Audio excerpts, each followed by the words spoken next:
Boa tarde a todos. É com um imenso prazer que eu recebo nessa tarde, no 34º episódio do Compartilhando Sites, o grande Fábio Ferreira, CEO da Verde Campo. Antes de mais nada, muito obrigado aqui por tirar um tempinho para vir aqui compartilhar um pouco da sua experiência, Fábio. Imagina. Bom, boa tarde, prazer grande estar aqui. Já tem um tempo que a gente se conhece, né? Um tempo que a gente está combinando e nunca dava para conciliar a agenda, mas o prazer é meu. Na medida do possível, sempre que posso, também tento abrir espaço na agenda para poder ter esse tipo de bate-papo. Eu acho que é sempre uma troca muito valiosa e se de certa forma eu puder contribuir, né, a partir do nosso bate-papo aqui para o desenvolvimento de alguém, já valeu a hora aqui que a gente vai passar junto. Obrigado. Isso eu te garanto que você vai conseguir fazer, porque o alguém eu já te garanto, pelo menos um vai ter, que sou eu aqui. E eu acho que vale a gente começar, inclusive, do começo, né? Você começou sua carreira ali em 99 e desde então você seguiu carreira na indústria alimentícia. Então, antes de mais nada, eu queria entender um pouquinho melhor de quais são suas principais influências nessa sua formação e quais foram seus primeiros passos profissionais até aqui. Não, legal. E a minha história começa assim de uma maneira nada romântica, né?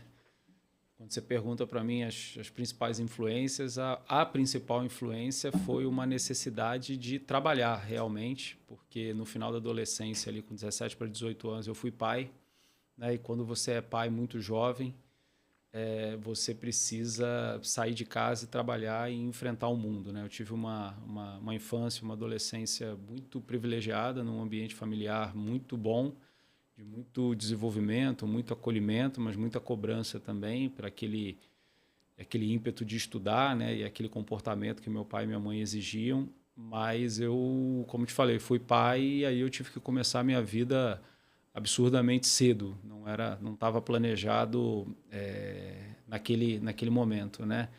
Eu estudava, eu não nadava profissionalmente, mas de vez em quando apareciam algumas competições. Gostava muito de nadar, sempre gostei muito de esporte.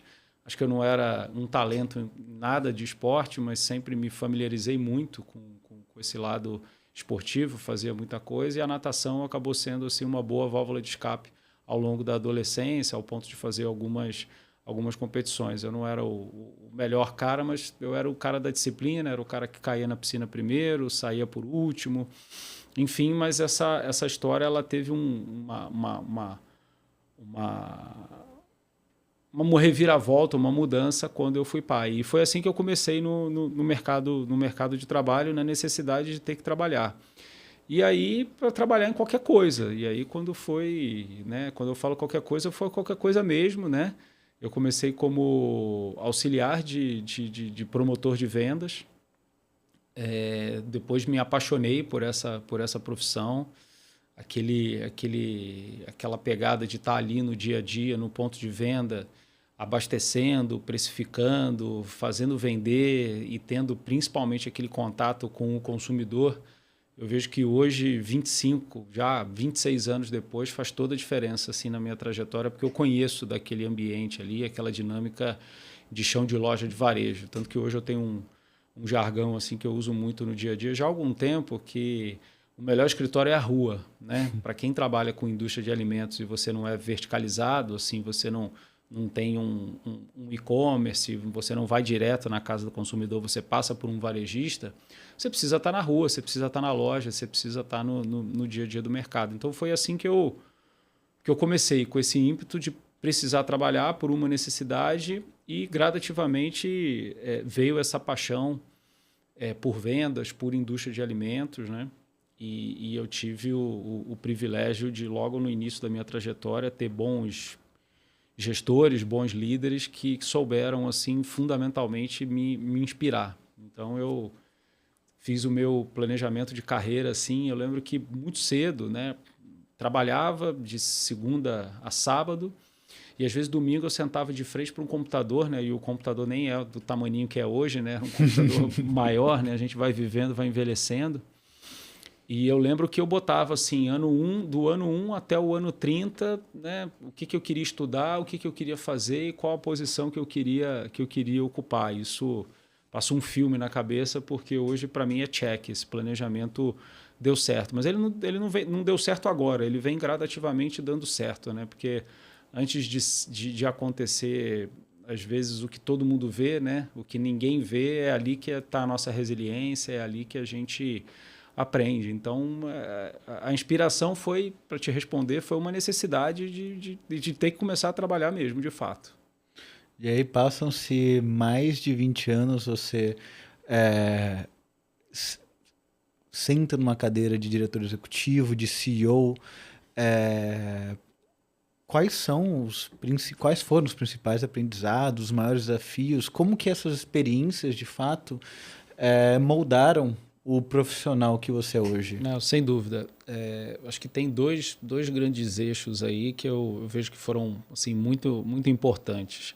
O primeiro é você conseguir tirar, e acho que eu consegui tirar, o melhor das pessoas que passaram na minha vida, né? Eu acho que você conseguir observar o que cada um tem de contribuição, né? Acho que todo mundo tem uma contribuição importante. Eu não tenho uma admiração plena por uma só pessoa ou um só líder, né?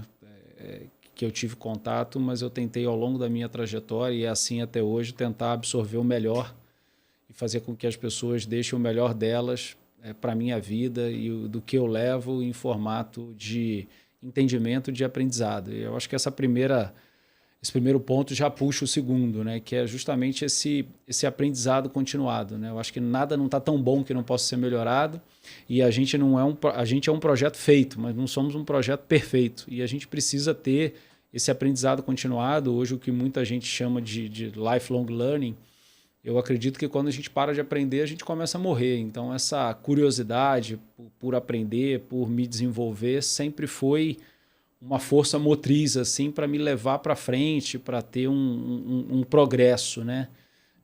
Nesse sentido de crescimento e desenvolvimento e de progredir na carreira. E quando você fala, por exemplo, de livros, de conteúdos, independentemente dos canais, você tem algum livro ou algum conteúdo, algum canal, enfim, algum podcast que é onde você ou bebeu muito dessa fonte, aprendeu muito dali, ou alguma fonte que até hoje você se inspira e continua acompanhando isso? Eu acho que assim, obviamente pelo tempo de mercado de trabalho, 26 anos, eu acho que as fontes se renovam, né? Talvez alguma coisa que inspirava muito lá atrás, não hoje eu já dou por compreendido ou entendido, e a gente busca o next step, né? O próximo passo. Eu acho que isso é muito legal, né? Quando você tem essa sede de conhecimento, você vai consumindo conteúdo e você vai se sentindo preparado para próximos passos, e eu acho que é bom olhar para trás e ver que esses conteúdos moldaram quem somos ou quem sou hoje, né? Mas assim, eu lembro que na faculdade, uma das principais disciplinas que eu gostava, agora eu não vou lembrar o nome do livro, mas era psicologia organizacional, que eu sempre olhei para esse viés mais de comportamento como um grande diferencial, porque você fala assim, poxa, como é que você bota 2, 10, 15, 50, 100 pessoas, 1000 pessoas numa empresa? São seres humanos totalmente diferentes, são seres humanos com bases familiares diferentes, às vezes raças, às vezes crenças, às vezes gêneros diferentes, e está tudo bem. Acho que o mundo é da diversidade. Que bom hoje que essa pauta, acho que ela tá vencida no mundo dos negócios, mas eu sempre fui muito curioso com essa questão humana de comportamento, e eu vejo que, de certa forma, isso me moldou no meu estilo de liderança hoje, porque eu vejo que olhar para pessoas é algo extremamente contemporâneo, né? Mas muita gente já falava disso lá atrás, né? Eu acho que os principais autores aí do mundo da administração já falavam isso, mas pelo menos das pessoas que eu convivia era meio que um tabu, assim, né? A pessoa falar de felicidade no trabalho, vamos ser sinceros, isso se fala de quantos anos para cá? Mas isso já se falava há muito tempo atrás, mas hoje eu num processo de integração com um novo colaborador da Verde Campo, desejar que ele seja feliz na companhia, soa como normal. Para alguns pode até soar um pouco pouco romântico, mas você vai falar isso há 30 anos atrás, era, pô, esse cara perdeu o juízo, né? Porque você era, né? Trabalho é aquela seriedade, é aquele negócio, né? As pessoas antigamente falavam, não, você vai sair para o trabalho, você vai para a guerra, né? Pô, eu vou para a guerra? Não, eu amo o que eu faço, adoro trabalhar com pessoas, adoro a empresa que eu lidero, como é que eu estou indo para a guerra? Estou indo para um momento de felicidade, como se eu estivesse na minha casa. Né? É claro que ali exige uma seriedade, um comportamento, uma entrega por resultado, que a gente confunde muito, né? A gente trabalha para gerar um resultado. Se você for feliz ao gerar o resultado, tá tudo bem. Qual que é o problema, né? Então, eu acho que assim, psicologia organizacional foi um tema que eu sempre gostei muito na época da graduação. Depois, naturalmente, muito focalizado em área comercial, eu parti para dentro realmente para estudar todo esse processo de vendas, né? E marketing e trade marketing, que é esse marketing do ponto de venda ou marketing de canal. Então, li muito sobre isso. E depois, já em posição de liderança e posição executiva, voltei a ler mais sobre comportamento, sobre soft skills, sobre hard skill, né? O quanto que o comportamento é o que faz a diferença, né? Porque tudo que é hard, você pode comprar, você pode perguntar, você pode aprender. Agora, comportamento é muito difícil você ensinar para alguém, né? E acho que de uns anos para cá, muito inspirado em biografias empreendedoras. Assim. Tenho uma verdadeira fixação, assim, principalmente em podcasts, assim, de escutar caras e mulheres que eu tenho como referência assim, das empresas que empreenderam, sejam eles empreendedores ou intraempreendedores, né, que empreendem ou são líderes através de um CNPJ de alguém, que é o meu caso. Então, hoje em dia, tenho lido e tenho escutado muitas biografias assim que com certeza ajudam assim ao longo da jornada. Eu acho muito legal e curioso porque você traz diversas vezes ênfase nessa palavra intraempreendedorismo. Então, eu até queria entrar um pouquinho mais nisso para entender o porquê. O porquê que você faz tanto questão de trazer o intraempreendedorismo como algo que você traz junto consigo, independentemente da empresa que você está. Porque eu vejo que são mundos que se complementam, né? O mundo de quem é empregado, colaborador de uma empresa, com o mundo de quem é o empreendedor ou é o mundo que é o fundador. Na realidade, a diferença é que talvez o empreendedor, o proprietário da empresa, tenha um risco maior ali, porque se o negócio não for bem, teoricamente esse passivo fica todo para ele, e você, colaborador da empresa, você vai embora e você está pronto para outra. E esse empresário, esse empreendedor, ele está precificado no risco. Se a empresa também é um sucesso, ele caminha, teoricamente, financeiramente, melhor do que o colaborador, do ponto de vista de remuneração. Eu acho que existem outras diferenças, mas essa é a base.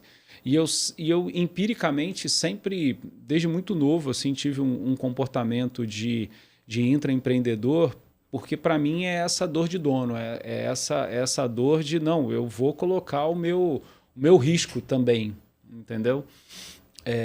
A favor da empresa, a favor do projeto, para que a gente possa crescer junto e a gente possa caminhar junto. Então, assim, se mexeu com a empresa, mexeu comigo. Eu não vou reclamar da empresa e falar pelos corredores, eu vou reclamar para a empresa, né, que é totalmente diferente. Eu faço parte disso aqui, eu quero resolver os problemas disso aqui.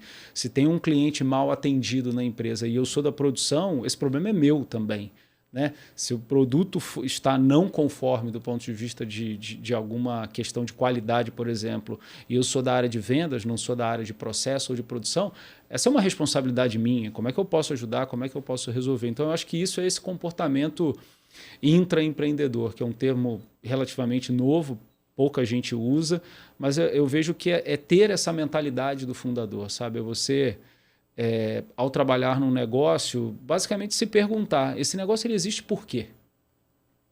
Quando ele foi idealizado, qual o problema que ele queria resolver? Se é uma indústria de alimentos, viu-se uma oportunidade de alimentar alguém. Né? Então, pensar toda a cadeia, toda a empresa com simplicidade e agilidade para que o cliente ou o consumidor possa ser atendido é um comportamento intraempreendedor, né? De tipo, eu não estou preocupado só com a minha área. Se eu sou da área financeira e preciso liberar crédito para aquele cliente, eu preciso liberar para ontem aquele crédito. Mas eu não vou sair concedendo crédito de qualquer maneira. Dentro das premissas de análise de crédito, eu vou analisar e vou liberar o crédito sim ou não. Mas eu preciso ter a noção que liberar crédito não é o problema que eu tenho que resolver. É o problema que eu tenho que resolver da minha área. O genuíno problema que eu tenho que resolver na minha empresa, na qual eu fui contratado, é alimentar as pessoas. Concorda? Sim. Então, eu entendo que esse é o comportamento intraempreendedor que me inspira, né, a liderar hoje a Verde Campo, e eu tento trazer isso para o dia a dia do time, das pessoas que eu converso, porque eu acho que essa é uma grande virada de chave para que você consiga realmente deixar um legado por onde você passa. Pessoal, para quem está acompanhando aí, se quiser mandar pergunta, pode mandar pergunta no final aqui do podcast e a gente responde elas, tá bom? E você traz essa questão, eu acho que duas questões que estão intrínseca naquilo que você traz, sem você usar essas palavras. Quando você fala de psicologia organizacional, a gente está falando, obviamente, de cultura. Sim. E aí eu tenho uma pergunta que é, o que você como CEO hoje da Verde Campo, quais são os principais valores que você busca implementar na cultura da empresa? Porque quando você chegou lá, já existiam alguns valores. Uhum. Como que você mantém esses mesmos valores e agrega novos? Você traz uma nova estrutura de valores? Como que funciona essa sua chegada para que você possa já agregar logo de cara aquilo que você já tem de conhecimento de mais de 20 anos de experiência nesse mercado, e ao mesmo tempo sem perder tudo aquilo de cultura que já foi criado até então, né? Por ser uma empresa ali da década de 90. Eu acho que, assim, quando a gente lidera uma empresa, né, a gente deveria se conectar de cara pelo problema que ela resolve, né, e eu posso ser parte dessa solução, e pelos valores, né, porque somos todos seres humanos muito diferentes, mas o que nos une deveriam ser os valores, né? E eu acho que valores hoje, para mim, tá bastante clichê.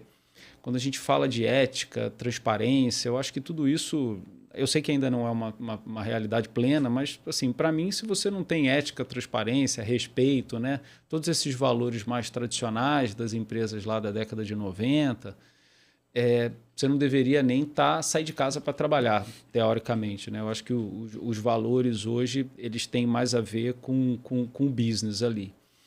No caso da Verde Campo, a gente está até num movimento de planejamento estratégico, olhando a empresa até 2030. A gente está revisitando toda a ideologia da empresa, né? Que é a definição do nosso negócio, a nossa ambição, missão, visão e valores. Mas na Verde Campo eu tenho muita sinergia com o que ela tem de valores, assim, que não precisa nem estar escrito na parede, ou que a gente não precisa nem comunicar, que é essa questão da saúde, da saudabilidade, longevidade, o atendimento ao cliente, essa veia de inovação, essa veia de explorar o derivado do leite com o menor impacto possível para o meio ambiente. Então, são frentes, muito mais do que valores, são questões que circulam toda a atmosfera da empresa e que me inspiram. Assim, tem muita congruência com aquilo que o Fábio é no seu dia a dia. Eu acho interessante o que você falou, e vem até com uma pergunta aqui que eu mapeei, olhando até, estudando um pouco, né? A gente sempre tem que, quando eu gravo qualquer podcast, eu busco realmente estudar a pessoa. Fez uma lição de casa boa. E aí, uma das coisas que eu vi, inclusive foi um post que você fez há 2 meses, foi que você se posicionou ali, informando no LinkedIn, que a Verde Campo está executando um plano ambicioso, né, de alinhamento de cultura, desenvolvimento de pessoas, implementação de novo ERP, retomada de crescimento, agenda de inovação com 14 lançamentos, indicadores sistêmicos, auditoria contábil anual, planejamento tributário, aproximação com fornecedores, desenvolvimento da bacia leiteira, participação em 7 feiras de varejo e nutrição, conexão com nutricionistas e um novo plano de distribuição. Só isso. Então, assim, pouquíssima coisa, né? E também coisas muito simples, né? Aqui, obviamente, ironizando, né? Porque todas elas possuem sua complexidade. E aí a minha questão, entrando aqui na questão estratégica, é: você como CEO, qual é a forma que você cria, prioriza e executa essas estratégias? Porque são muitas estratégias de diversas frentes e também que possuem suas complexidades. Então, como escolher, como priorizar e como executar todas elas? Sem dúvida. Primeiro, ninguém faz nada sozinho, né? Ninguém executa uma agenda dessa sozinho, né? Eu tento me rodear de pessoas muito mais competentes do que eu para cada área da empresa, e eu digo que eu tenho que ter a capacidade de fazer as perguntas certas, né? Naturalmente, a gente tem, no caso da Verde Campo, um alinhamento com o conselho de administração daquilo que a gente entende que a companhia precisa fazer, precisa entregar, né? O que a gente precisa cumprir de projetos para que a gente gere o resultado, para que a gente continue nessa jornada de crescimento. E assim fizemos, né? Acho que mapeando as prioridades para cada área, né? Para cada área do negócio, basicamente área de operações, gente de gestão, administrativo financeiro, marketing e vendas. É assim que a gente organiza um pouco a companhia. E dentro desse trabalho, eu falo sempre que valorizar o passo a passo, né? Porque ninguém consegue fazer nada sozinho e ninguém consegue partir para o próximo passo sem poder olhar para trás e ver que aquilo gerou um resultado e ter um reconhecimento, que seja numa forma de time, fomos bem e agora a gente está preparado para o próximo nível. Eu costumo a separar assim o ano acho que o calendário facilita, né? A gente pode pensar mensalmente, trimestralmente ou a cada quadrimestre. Eu costumo fatiar o ano bem em trimestres para a gente poder organizar toda essa agenda e poder dar prioridades. Aí quando você olha os 12 meses para trás, você fala, poxa, o quanta coisa eu fiz, o quanta coisa eu realizei com o time, mas porque a gente soube priorizar na semana, no mês, no trimestre. Mas o que me apoia fundamentalmente nessa capacidade de realização que eu acho que eu tenho, e a gente tem feito alguma coisa no mínimo razoável nesse sentido, eu chamo de rituais de liderança. Eu acho que todo líder, todo CEO de empresa, ele precisa ter os seus rituais de liderança, que são agendas, são reuniões, são metodologias, ou basicamente é o meu processo de como liderar, né? Porque eu também acho que quem faz tudo não faz nada, né? E se você também não fizer nada, eu brinco que a realidade não está na minha sala. A realidade está no campo, conversando com o produtor de leite, a realidade está no chão de fábrica, a realidade está no piso de loja do supermercado. É ali que a gente tem que os problemas que realmente importam e as oportunidades que realmente vão fazer a companhia crescer estão ali. Então eu tento, dentro desses meus rituais de liderança, cobrir esses 3 pontos, né, de presença. Eu acredito muito que liderança é sobre presença. Eu tenho, né, líderes, gestores na empresa que estão no dia a dia do negócio, mas nada melhor do que você ir lá, olhar, acompanhar com os seus olhos. E aí quando você cria esses rituais de liderança, seja no dia, seja na semana, seja no mês, a sua agenda ela fica densa, intensa, mas você tem essa sensação de missão completa. Aquilo que você propôs, você foi lá e realizou. Então, 2 exemplos que eu te dou. Toda segunda-feira eu me reúno com o que eu chamo de fórum executivo, que são os líderes da empresa que se reportam para mim, onde na segunda-feira de manhã a gente bate a agenda da semana e quais são as prioridades e dá uma revisitada no resultado da semana anterior e qual é a previsão por área da gente chegar naquilo que a gente combinou dentro do mês. Pronto. Com os meus liderados, teoricamente, eu nem preciso mais falar com eles ao longo da semana. Óbvio que a gente se fala, né, toda hora, né, pela necessidade do negócio, mas aquele alinhamento mais denso, ele está posto. E, fundamentalmente, a gente tem a oportunidade de todas as áreas da empresa se alinharem sistemicamente para aquela tarefa, para aquele calendário, para aquelas ações da semana. Então, é como se a gente estivesse contribuindo para que os pares ali também fomentassem esse diálogo. E aí talvez até a comunicação entre eles ao longo da semana já fique um pouco mais fácil, porque não, foi aquilo que a gente alinhou no Fórum Executivo da segunda-feira, ou não, esse tema não caminhou tão bem, vamos parar agora, vamos bater um papo com o Fábio para a gente se alinhar, ou falar, não, está caminhando bem, se não for na velocidade que a gente combinou, segunda-feira está todo mundo reunido de novo, a gente se alinha. Então, ter essa disciplina da agenda de você poder reunir seu time pelo menos uma vez na semana para dar esse tom, é um dos meus rituais de liderança. E o segundo, eu tenho por hábito, eu chamo de bate-papo com o CEO. Né? A cada 30 dias ou uma vez no mês, né, junto com a área de gente e gestão, a gente reúne cerca de 10, 12 colaboradores da empresa, escolhidos aleatoriamente, para que eu possa ter uma janela de diálogo com eles. Então, basicamente, eu faço uma introdução, né, de como é que a empresa está, de resultado, quais que são as nossas frentes de priorização. Basicamente, aonde estamos e para onde vamos. E depois abro, simplesmente, para dúvidas, perguntas, sugestões, e eu adoro quando aparecem problemas, porque os problemas são as genuínas oportunidades que a gente tem de fazer cada vez mais e melhor. É impressionante quando você cria um ambiente colaborativo, como as pessoas elas contribuem e contribuições que geram resultado e as pessoas se sentem realizadas. Então, esse bate-papo com o CEO, né, apesar de ter esse nome assim, né, porque tudo que a gente dá um nome fica um pouco mais potente, mas de bate-papo com o CEO não tem nada. É quase que assim, conta para mim. Onde que a Verde Campo não está indo tão bem assim e eu daqui não estou vendo e a gente pode melhorar. Mas é claro que a gente faz toda uma conexão para que as pessoas se sintam à vontade de contribuir. Ou seja, você está incentivando os seus colaboradores a trazer problemas para a mesa. Exatamente. Exatamente. É óbvio que esses colaboradores eles têm coordenadores, têm gerentes, têm analistas que eles estão ali, né, no dia a dia, mas é uma maneira leve, genuína que eu tenho de, sem sobrepor nenhum dos meus líderes na empresa, porque não obrigatoriamente nesse bate-papo com o CEO estão os líderes da empresa, tem muita gente da operação, mas é uma maneira leve que eu tenho de acessar a companhia e contribuir.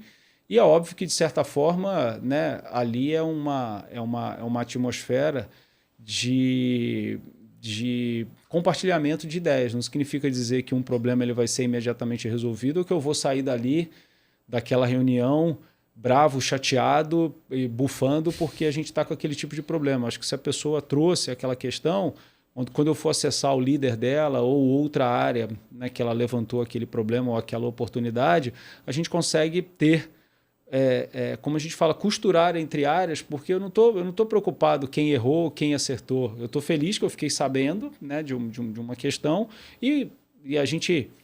Não vamos falar do problema, não, vamos focar na solução, né? E se esse problema acontecer recorrentemente, aí acho que genuinamente a gente não conseguiu dar uma solução. Então é uma maneira que eu tenho, dentro do que eu chamo desses rituais de liderança, te citei 2 aí, para a gente poder participar um pouco mais do dia a dia da empresa, e aí eu acho que a gente traz uma capacidade de realização muito grande. Eu achei muito interessante que você trouxe essa questão de ouvir o cliente agora... vou chamar de descer o nível, né, para nível ali analista, coordenador, enfim, dada a sua posição, para ouvir quais são as oportunidades de melhoria. Como que você consegue se manter estratégico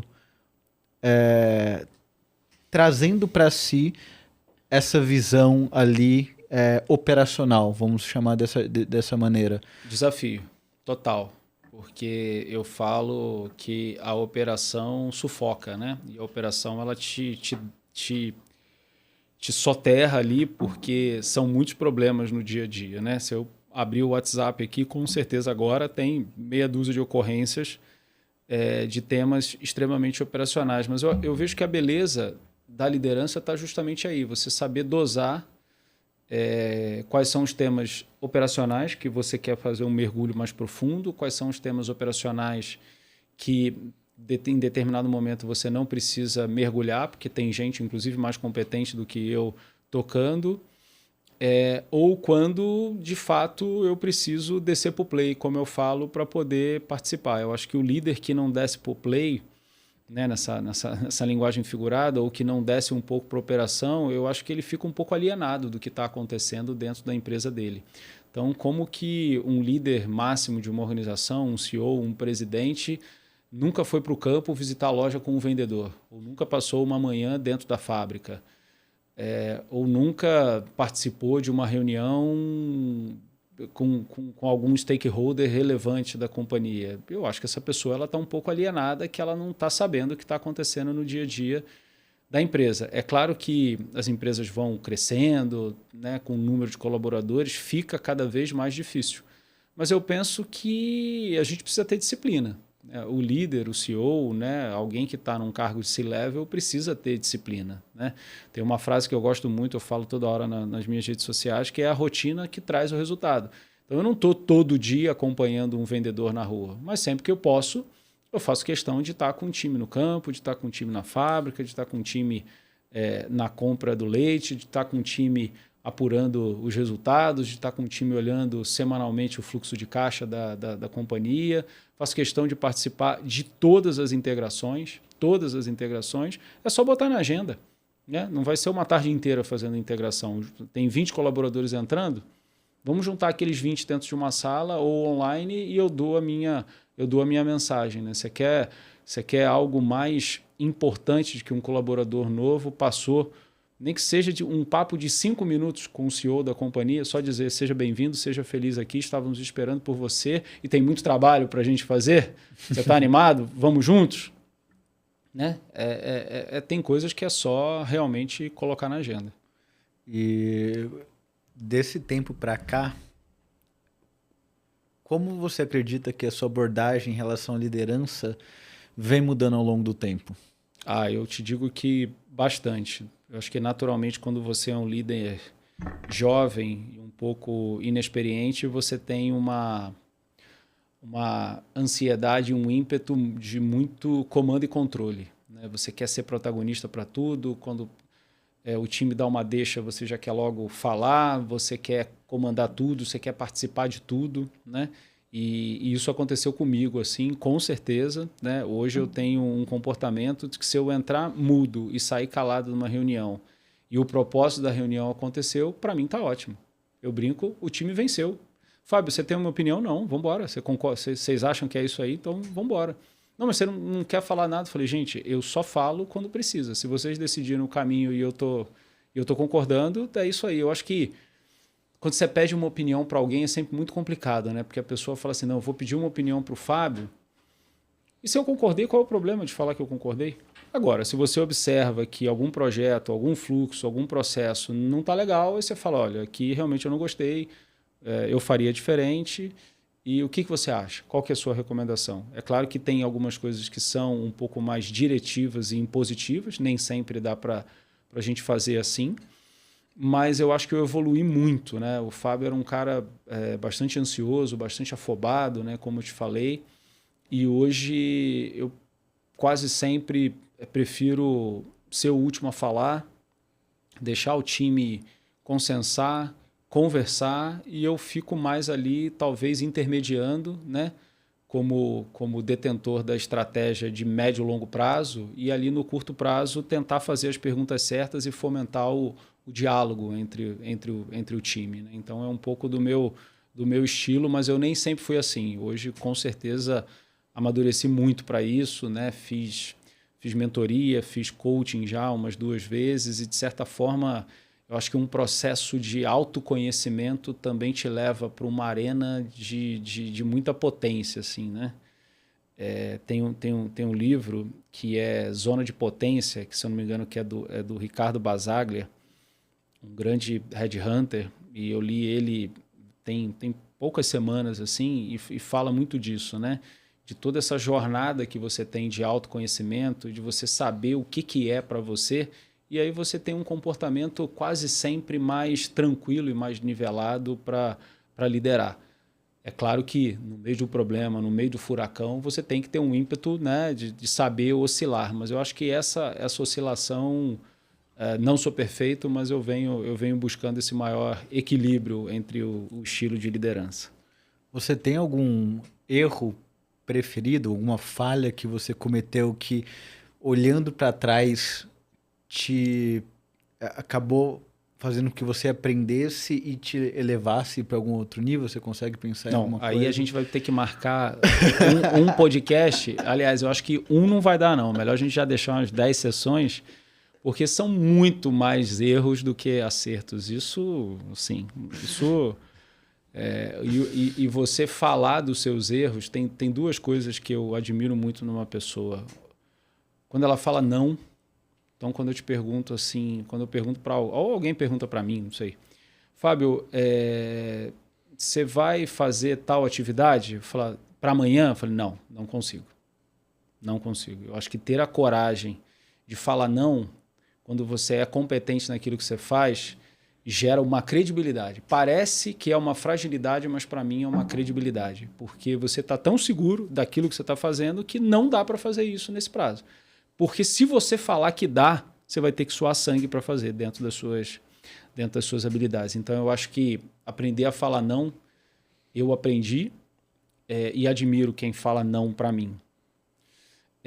E outra é a pessoa assumir que errou. Eu acho que não tem nada mais nobre do que a pessoa entra na sala, manda uma mensagem ou liga e fala, Fábio, eu errei. Desculpa, ou não precisa nem pedir desculpa, porque quando você assume que você errou, você deixa o problema de lado. Isso é psicologia organizacional pura. Aliás, isso é psicologia pura, né? Nem é só ligado ao mundo das organizações. Você passa a focar na solução e não no problema. Então, a pessoa fala não, quando ela não sabe, quando ela não consegue, e ela assumir que errou, para mim são duas atitudes, são dois comportamentos que você só consegue fazer com muito autoconhecimento, porque quando você assume que erra, você se expõe, e se você for liderado por uma pessoa que realmente quer o seu bem, quer o seu desenvolvimento, ela vai falar, tá bom, e aí, o que a gente vai fazer? A gente não vai se debruçar em cima do problema.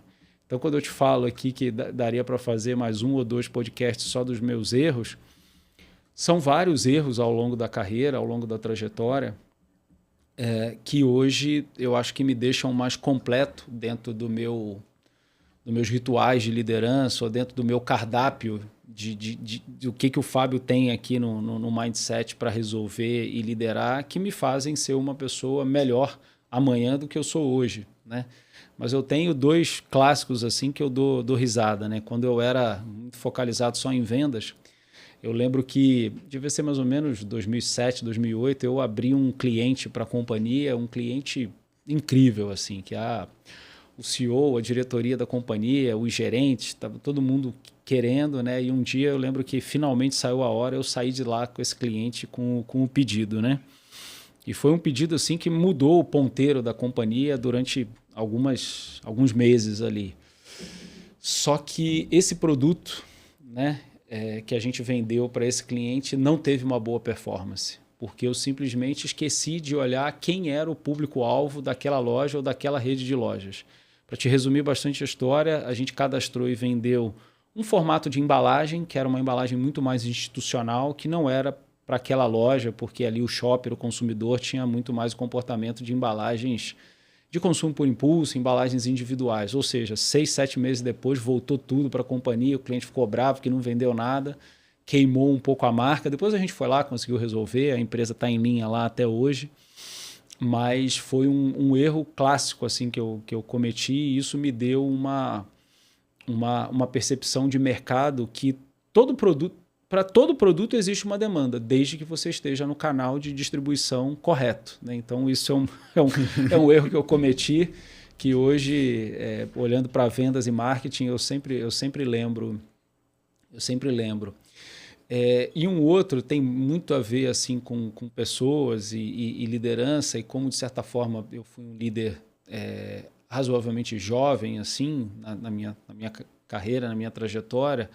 Eu tinha muito receio de dar feedback, assim, né? Quando a pessoa não ia bem, eu ficava, de certa forma, um pouco polido, tentando contar alguma história para ela, né? Para não deixar ela chateada, mas nunca falava exatamente o que aquela pessoa precisava escutar. E eu vejo que isso é um erro. Acho que eu contribuí bastante no desenvolvimento de algumas pessoas lá no meu início de vida, pessoas que foram dos meus times e hoje estão, né, com uma vida, seja socialmente ou economicamente, super bem estruturada e me agradecem, reconhecem, mas eu também tive pessoas que passaram e eu não conseguia talvez, né, dar essa contribuição, porque talvez eu estava aprendendo um pouco o meu modelo de dar feedback. E hoje eu consigo falar com uma naturalidade muito minha de, olha, não, você não foi bem, a gente não foi bem,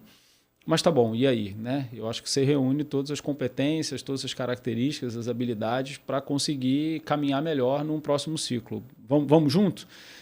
Isso, para mim, hoje é muito natural, sai quase que empiricamente, né? E eu tenho assim lembranças de que num passado eu cometi vários erros com pessoas que talvez se eu tivesse trazido essa visão mais verdadeira dos fatos, a gente tinha conseguido um melhor resultado e ela tinha conseguido talvez mais prosperidade. Então, assim, são alguns aprendizados que a gente vai tendo ao longo da vida com esses erros, né?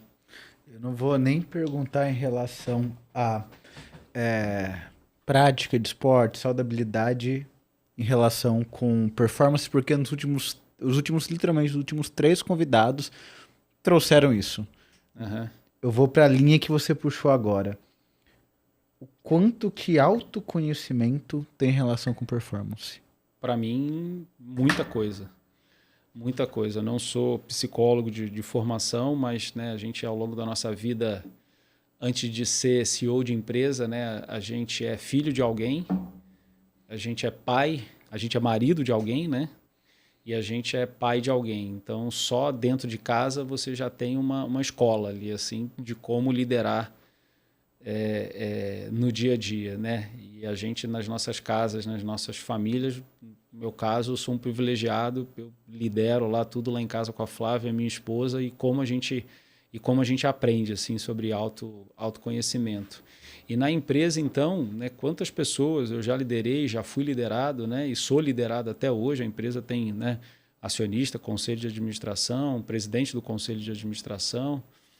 Então, a gente está sempre também aprendendo com alguém, né? Então, eu vejo como muito valioso essa questão do autoconhecimento, porque você aprende a falar não, como eu falei, você aprende a saber o que é para você, o que não é para você, você aprende a fazer escolhas, você aprende a assumir quando alguém é melhor do que você, você aprende a escutar a opinião ou a recomendação dos outros, e você também, ao mesmo tempo, você sabe aquilo que é para você, você sabe aquilo que você é bom, você sabe aquilo que é a sua vocação.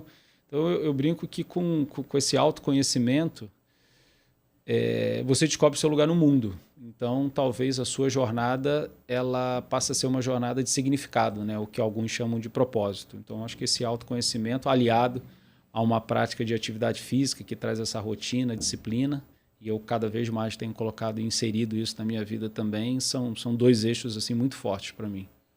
E como que é a sua relação com o lado pessoal e profissional? Como que você olha isso como se fosse apenas uma camada? Você consegue dividir isso?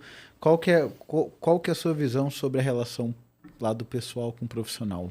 Hoje eu tenho certeza absoluta que é uma camada só. Mas no início da minha vida profissional eu fui forjado, porque eu também acho que o mundo evoluiu um pouco, né? Que a gente tinha que ter 2 camadas, como você falou. A gente tinha que ser uma pessoa no trabalho e uma pessoa dentro de casa, né? Às vezes a pessoa no trabalho, quase sempre você é exigido a ser mais sério, transparecer disponibilidade a todo momento, e isso às vezes acaba podando uma característica sua de leveza, de simplicidade, que talvez você tenha isso no seu âmbito familiar. Eu acho que você tem que tentar unir o melhor dos 2 mundos, né? Eu acho que você chega também na sua zona de potência quando você não precisa vestir um personagem para estar na sua vida pessoal, quando você não precisa vestir um personagem para estar na sua vida profissional. Hoje eu te falo que eu sou exatamente quem eu sou na minha casa, eu sou exatamente quem eu sou no dia a dia da empresa. O dia que está tudo bem, está tudo bem. O dia que não está tudo bem, a gente vai trabalhar para ficar melhor, né? Então, eu acho que essa seriedade e otimismo, o positivismo também, eles caminham lado a lado na vida pessoal e na vida profissional. Hoje, sem cerimônia nenhuma, eu consigo ser exatamente a mesma pessoa. Indo já mais ali para o lado da empresa e do mercado, como que você vê o papel da Verde Campo, uma empresa que nasceu lá na década de 90, na mudança do comportamento do consumidor brasileiro em relação à alimentação saudável? A Verde Campo ela foi idealizada pelo Alessandro e pelo Álvaro, que são, né, os dois fundadores da companhia, uma maneira muito de vanguarda mesmo e de pioneirismo, quando, né, poucas pessoas falavam, né, ou ainda não era tanta tendência, né, alimentação saudável, produtos zero lactose ou iogurtes e shakes proteicos, né, que hoje, né, essa categoria é muito grande no Brasil ou no mundo. A companhia ela já tinha esse mindset, mas que nasce dessa cabeça deles extremamente caprichosa para produto, para qualidade, né? E isso, como eu falei, a Verde Campo sempre muito pioneira.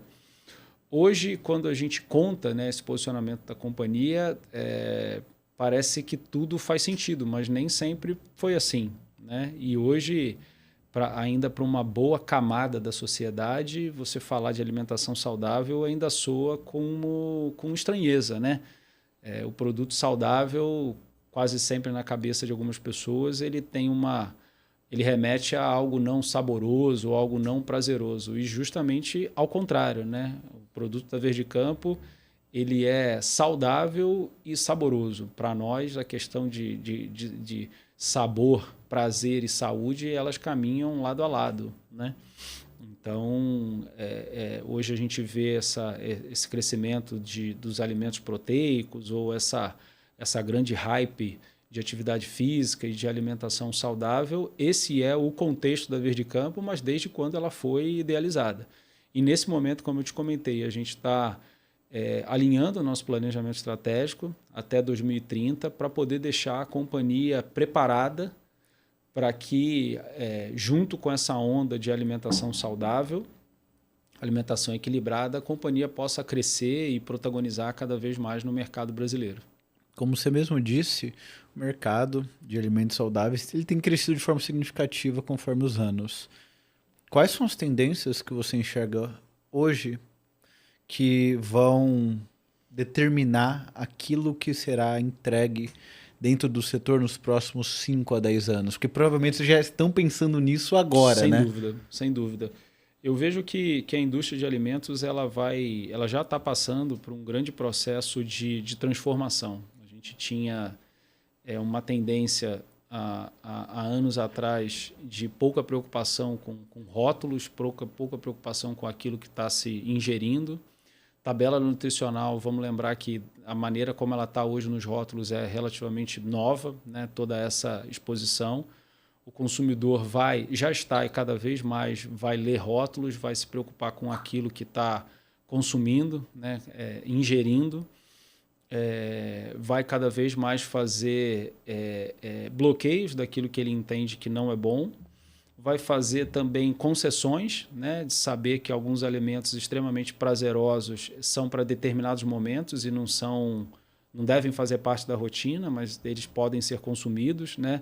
Eu não acredito num terror assim nutricional onde você tem vilões e mocinhos. Muito pelo contrário, eu acho que você tem na alimentação equilibrada uma possibilidade de ingerir alimentos cada vez mais naturais, feito apenas com ingredientes de origem natural, para que você possa buscar, em determinados momentos, alguma coisa que traga algum tipo de prazer. Então, acho que não tem credenciar um para descredenciar o outro, mas eu vejo que a sociedade vai naturalmente para um lado dessa alimentação mais clean label, ingredientes naturais, como eu falei, cada vez mais rótulos limpos, porque a preocupação com saúde custa caro, né?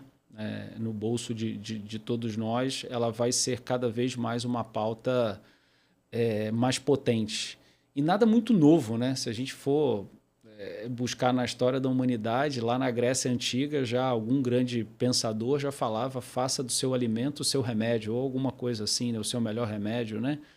Ou a saúde começa no prato, que é uma outra frase que eu gosto muito, né? Então, se você não se alimentar bem, seguramente você vai desenvolver uma série de patologias, de anomalias de alimentos que não foram planejados para o seu corpo e que eles vão aparecer no formato de diversas doenças ao longo da sua história.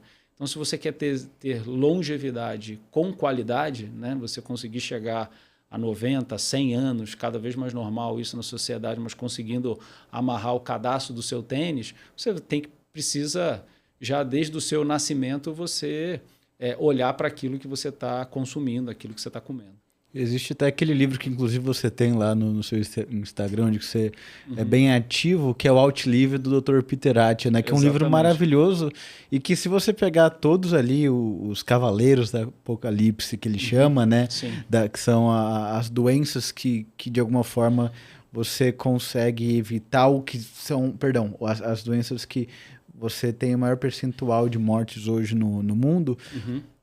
Pode ser que independentemente se a doença ela tem cura ou não, ele fala que mesmo para evitar ou mesmo para deixar como tardia os efeitos dessas doenças, uma vez que não tenha cura, o exercício ainda é a indicação número 1, onde ele até vem e fala das diferentes medicinas, né? Que antes a gente ia para o médico quando estava ruim.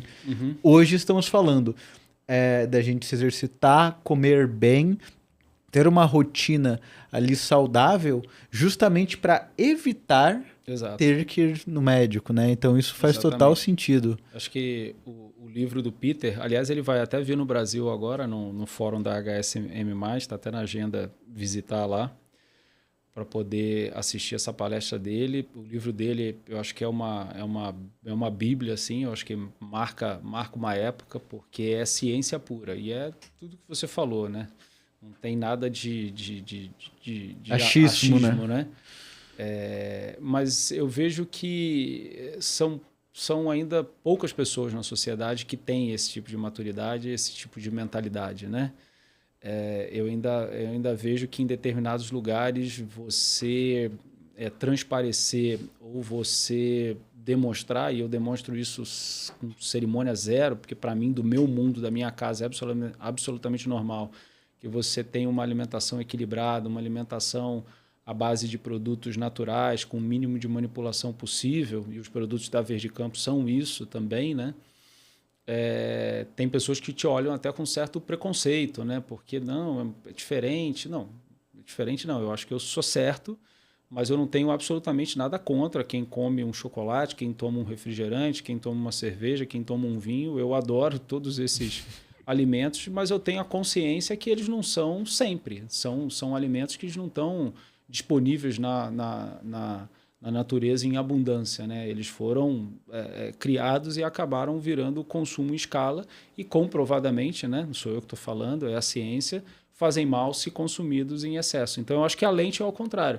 A gente tem uma alimentação equilibrada para poder, de vez em quando, comer aquilo que é um pouco diferente. Não comer coisas diferentes para, de vez em quando, consumir algo saudável, né? Então, eu acho que não tem certo, não tem errado do ponto de vista de estereotipar ou segregar. Eu acho que a alimentação equilibrada ela deve ser extremamente acolhedora, tem que ser disponível para todo mundo, e aí existe uma discussão também se a alimentação fresca, a alimentação natural, ela é mais cara do que um determinado outro tipo de alimento e não é acessível para todo mundo. É uma questão social e política e econômica que tem sim que ser discutida, mas não cabe a mim. Mas enquanto pessoa, enquanto líder de uma empresa que produz alimentação saudável, a minha bandeira é a bandeira do acolhimento, a minha bandeira é uma bandeira da alimentação equilibrada. E isso eu tenho como uma prática para mim e para minha família como parte da rotina. Um ponto que eu acho irônico ali, até puxando um pouco da sua fala, é que hoje, pelo menos na pesquisa que eu li, morre-se mais de excesso de comida do que de falta de comida. É. Né? Então é algo que até, salvo engano, por favor me corrija se eu estiver errado, o próprio Peter Attia fala no livro, Sim, né? essa questão dessa pandemia silenciosa, né, gerada por esses erros alimentares, segundo algumas pesquisas, são mais impactantes, né, do índice de mortalidade do que várias outras doenças que, teoricamente, são mais famosas ou mais noticiadas. Né? Então, eu vejo que cada vez mais a sociedade vai se conscientizar, né?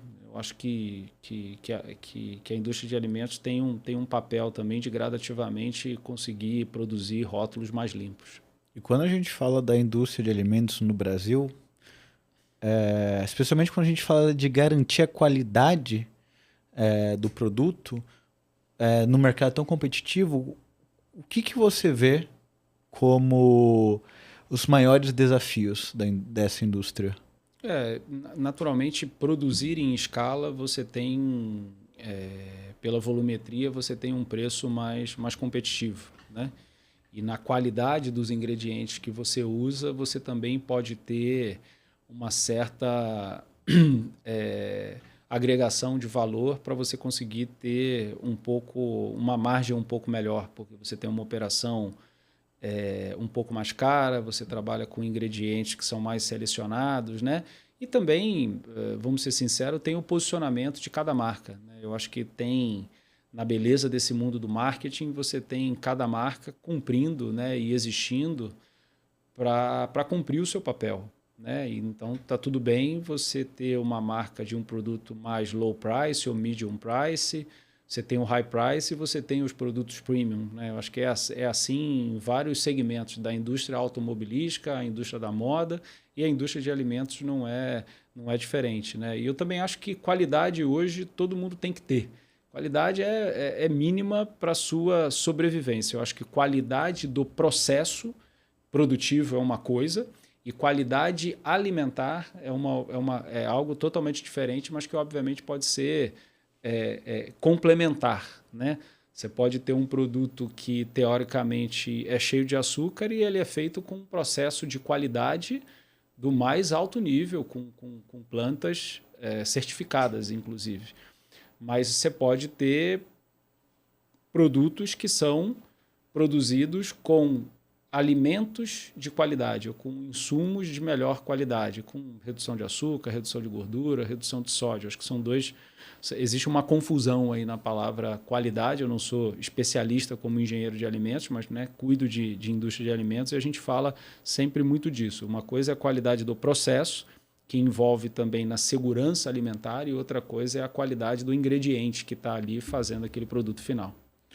Quando eu pensei nessa pergunta, eu confesso que uma das coisas que me vieram à cabeça foi que parte dos desafios seriam também um desafio logístico. Isso é realidade no seu dia a dia ou não? Não, também é muito pelo perfil do Brasil. Né? O Brasil é um país de dimensões continentais. Né? Você quer distribuir na Europa, teoricamente é muito mais simples do ponto de vista de extensão territorial. Tá certo que são vários países, né?